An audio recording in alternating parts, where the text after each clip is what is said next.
World cup का जुनून अपने पूरे जोरों पर है। भारत ने श्रीलंका को हराते हुए 302 रन से हराते हुए 1996 की अपनी हार का बदला ले लिया है। पूरा देश रोमांचित है। वहीं एक इलाका इस देश में ऐसा भी है जहाँ के लोग बड़े परेशान, बड़े हताश हैं। वो कह रहे हैं कि हमारे पास वाले मकान में लगातार सोशल मीडिया इन्फ्लुएंसर और यूट्यूबर जो हैं वो रात के 11 बजे से लेकर सुबह 5 बजे तक आते हैं और काफ़ी शोरगुल मचाते हैं। ऐसा इसलिए हो रहा है कि उस जगह पर ऐसी घटना घटी थी जिसको सुनकर आज भी लोग सियर उठते हैं। नमस्कार, राम राम। मैं हूं आपके साथ प्रताप आर्य और मैं बात कर रहा हूं हैदराबाद की। हैदराबाद में एक पोस्ट इलाका पड़ता है कुंदन बाग। कुंदन बाग चारों तरफ से बड़ी बड़ी इमारतों, बड़ी बड़ी कोठियों, बड़े बड़े बंगलों से घिरा हुआ है। उसी कुंदन बाग में एक डिग्री कॉलेज है, सेंट फ्रांसिस डिग्री कॉलेज। अब मैं बात करूं समय की। ये समय था 7 सितंबर सन 1991। एक चोर जिसका नाम मोहम्मद साजिद, चोरी के इरादे से वो रात भर भटकता था। एक कोठी पर उसकी नज़र थी कि इस कोठी में हो सकता है कि कोई बड़ा खजाना दबा हुआ हो। बड़ी भव्य वो इमारत थी, चारों तरफ से आलीशान इमारतों से घिरी हुई, बीच में एक इमारत, सुंदर सुंदर पेड़ पौधे पूरी कोठी में लगे हुए थे। अब वो जो चोर था पूरे दिन वहाँ की रेकी करता है और रात के समय उस कोठी में दीवार फांदकर घुस जाता है। जैसे ही वो उस कोठी में घुसता है तो वो क्या करता है, वो सबसे पहले नीचे के जो कमरे थे वहाँ पर जाकर चोरी के इरादे से देखता है कि कोई सामान ऐसा बेशकीमती नहीं जो हमारे काम आ सके, लेकिन उसको वहाँ पर कुछ नहीं मिलता है। उसके बाद वो कोठी के ऊपरी हिस्से में पहुँचता है जहाँ पर वो 1-2 कमरे से उसे कुछ बरामद होता है, उसको ले लेता है। अंधेरा काफ़ी हो रहा था। उसके हाथ में टॉर्च थी जिससे वो पूरे जो मकान था उसकी तलाशी ले रहा था और बेडरूम वाले हिस्से में घुसता है। बेडरूम वाले हिस्से में जाकर वो देखता है कि एक अजीब सी दुर्गंध उसको आती है। तो लाइट जलाने का प्रयास करता है लेकिन लाइट नहीं जली। तो अपनी टॉर्च से वो देखता है कि एक बेड पर एक महिला और 2 लड़कियां लेटी हुई हैं। उसके बाद वो उनके पास जाता है, टॉर्च उसके हाथ में थी, और जैसे उनको उस टॉर्च को लेकर उनके पास पहुंचता है तो देखता है कि तीनों मृत अवस्था वहां पर पड़ी हुई थी।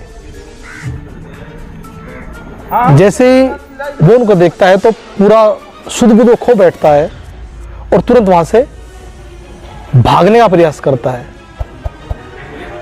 कोठी को, दीवार को फांदता बाहर कूद जाता है, लेकिन कुछ ही दूर वो गया था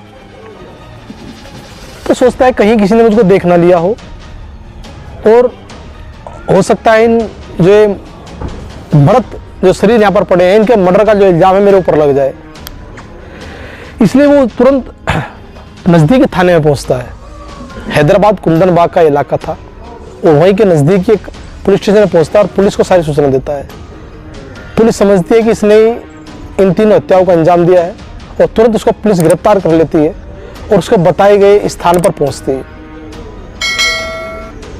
पुलिस जैसे मकान पर पहुंचती है तो आसपास के लोगों में एक सुगबुगाहट से शुरू हो जाती है।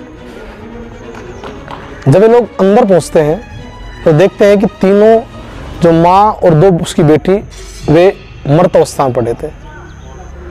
पुलिस तुरंत उनको कब्जे में ले लेती है और पोस्टमार्टम के लिए भिजवा देती है। लेकिन जैसे ही पोस्टमार्टम रिपोर्ट आती है पुलिस हक्की बक्की रह जाती है, क्योंकि पोस्टमार्टम रिपोर्ट में खुलासा होता है कि इन तीनों की जो हत्या हुई है, जो इनकी मौत हुई है, वो अब से लगभग 3 महीने पहले हुई है। तो इसलिए उस चोर को वो पुलिस गिरफ्तार तो करती है, लेकिन हत्या के जो इल्जाम उस पर लगा था उससे उसको बरी कर देती है। अब इस पूरे मामले की तहकीकात शुरू होती है। अब तहकीकात जब शुरू होती है, पुलिस जानकारी करती है, तो वहां से उनको एक फिनाइल की बोतल बरामद होती है। उस फिनाइल की बोतल में जब उसका टेस्ट कराया जाता है तो पता चलता है कि ये जो पोस्टमार्टम रिपोर्ट उस दोनों के आधार पता लगता है कि इन तीनों ने फिनाइल पिया हुआ है। फिनाइल पीने से उनकी मृत्यु हुई है। अब पुलिस आसपास के क्षेत्र में पता करने का प्रयास करती है, तो जो पास के लोग थे बताते हैं कि हाँ, इस मकान में एक औरत और उसकी 2 बेटियां रहती हैं। सघन पूछताछ से पता चलता है कि जो ये महिला थी, ये शादी से पहले दिमागी रूप से कमजोर थी, कुछ बीमारी इसको थी। घर वाले झूठ बोलकर इसकी शादी इस परिवार में कर देते हैं, लेकिन शादी कुछ दिन बाद ही जिसका पति होता है वो उससे दुखी होकर घर छोड़ देता है और काफी लंबे समय से यहाँ पर नहीं आया था। लेकिन पुलिस जब उन्हें सोच रही थी कि ये महिलाएं, जो ये औरत और इसकी 2 बेटियां हैं, इनकी मौत अब से 3 महीने पहले हुई है, तो आसपास के जो लोग थे वो भौचक के रह जाते हैं। वो बताते हैं कि इनका जो व्यवहार था वो अजीबोगरीब था, लेकिन इतना अजीबोगरीब व्यवहार कि वे लोग, जो दोनों बेटियां और जो उसकी माँ थी, वो रात के समय मोमबत्तियां लेकर और हाथ में खून की बोतल लेकर पूरी कोठी के चक्कर लगाते हैं। इन्हें घर से 2 मिनट की दूरी पर कूड़ादान है, लेकिन वहां पर ये इनके सेंट्रो गाड़ी है, उससे जाते हैं। और कल भी हमने इनको जाते हुए देखा। एक तरफ तो पोस्टमार्टम रिपोर्ट में खुलासा हो रहा था कि इनकी मृत्यु 3 महीने पहले हुई है, दूसरा वे लोग दावा करते हैं कि ये जो लोग हैं ये हमने कल भी देखे हैं। पुलिस 1 से पता करती है, 2 से पुलिस इस मामले 76 लोगों का बयान दर्ज करती है। और 76 लोगों का कहना यह था कि इस परिवार को हमने रोज देखा है, हमने कल भी देखा है, रात भी हमने इनको देखा है। अब ये कैसे संभव है? इसके बाद पुलिस आस पास के सेंट फ्रांसिस डिग्री कॉलेज वहां पर जाते हैं, तो वहां से पता लगता है इन लोगों की शिकायत पुलिस में पहले भी कराई गई थी कि ये जो महिला है और उसकी 2 बेटियां हैं, ये एक मोमबत्ती लेकर और खून की बोतल लेकर पूरे मकान में चक्कर लगाती हैं। एक अनजाना सा भय लोगों में व्याप्त हो जाता है। कई बार कुछ दुर्घटनाएं इस कोठी के पास में हुई है, पैरानॉर्मल एक्टिविटी वहाँ पर होती है। जब पैरानॉर्मल एक्टिविस्ट थे वहाँ पर गए तो उन्होंने देखा कि एक अजीब सा माहौल उस मकान में है। कई बार देखा कि पूरे मकान की बिजली कटी हुई है, लेकिन पूरे मकान में जगमगाहट होती है, रोशनी चारों तरफ फैल जाती है। इस और तमाम रिसर्च अभी तक चल रहे हैं।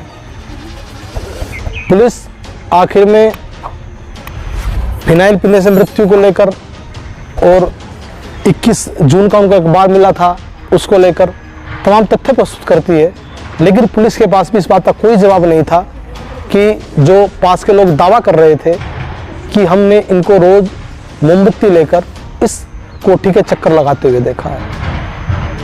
हैदराबाद के कुंदन बाग इलाके में आज भी कोठी झाड़ झंकाड़ पेड़ों से घिरी हुई जीर्ण शीर्ण अवस्था में खड़ी हुई है। अब ये मामला इसलिए प्रकाश में आया कि जो जयाप्रदा नाम की महिला थी, ये काला जादू भी करती थी। उसी काले जादू को लेकर इसने अपने पूरे परिवार की एक मानसिक बीमारी से पीड़ित होकर हत्या की है। अब दोबारा से जो यूट्यूबर सोशल मीडिया इन्फ्लुएंसर है, वो अपने व्यूज बढ़ाने के लिए, अपने सब्सक्राइबर बढ़ाने के लिए, आपको फेमस करने के लिए इस कोठी में लगातार कुछ दिनों से जा रहे थे। और रात के 11 बजे से लेकर सुबह 5 बजे तक वो आवाज़ें लगाते थे कि कोई भूत है तो सामने आए, भूत है तो सामने आए, किसी प्रकार की कोई एक्टिविटी है सामने आए।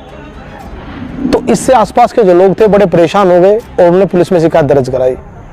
पुलिस ने इसको लेकर 35 लोगों पर मुकदमा भी दर्ज किया है।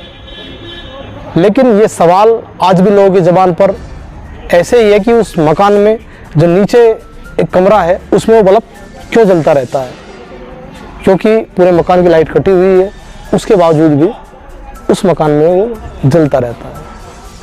हालांकि कई आरोप ये भी लगे कि हो सकता है कि आज दूसरे लोग उसको ठीक हो ना खरीदें, इस तरह के आरोप भी लगते रहे। फिर एक नई कहानी के साथ आपसे हम जुड़ेंगे, तब तक देखते रहिएगा एवरेस्ट 24 न्यूज़।